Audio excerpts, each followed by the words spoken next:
Oliver Perry Temple was born on January 27, 1820, near Greenville, Tennessee. He graduated from Washington College in 1844 and was admitted to the bar in 1846. He would later use his law degree to defend the Union forces in East Tennessee during the Civil War. Temple moved to Knoxville, Tennessee after an unsuccessful run for Congress in 1847. In 1850, President Millard Fillmore appointed him to serve on a commission to conciliate Native American tribes in New Mexico, Arizona, and California. In 1851, Temple returned to Knoxville and married Scotia Caledonia Humes. The couple had one daughter named Mary Boyce Temple. Temple was very loyal to the Union soldiers when the Civil War broke out, and he remained loyal throughout the war. Temple gave aid to the East Tennessee Unionists and the East Tennessee Relief Association. He was the Union Army's defense attorney in East Tennessee during the Civil War.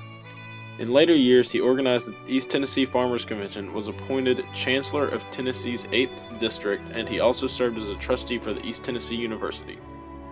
O.P. Temple is responsible for turning East Tennessee University into the University of Tennessee as we know it today. He turned East Tennessee University into a federal land-grant institution through the Morrill Act of 1862. Temple worked hard to bring Tennessee's State University to East Tennessee instead of Nashville because he knew the promise that East Tennessee held. Temple was a very active man in the agricultural field and really brought about the agricultural college at the University of Tennessee. He was convinced of East Tennessee's economic potential and advocated regional development in addition to supporting higher education. He purchased Lucknow, a home overlooking Cumberland Avenue, in 1865 from John Craig and renamed it Melrose in honor of his mother. Temple loved the house dearly. He planted exotic trees on the property and took part in breeding exotic animals there. The rift between Thomas O'Connor and O.P. Temple came about in the Panic of 1873. Many notable firms were closing and wanted their debtors to pay back what they owed. O.P. Temple had several debts since he was a well-established gentleman in East Tennessee at the time.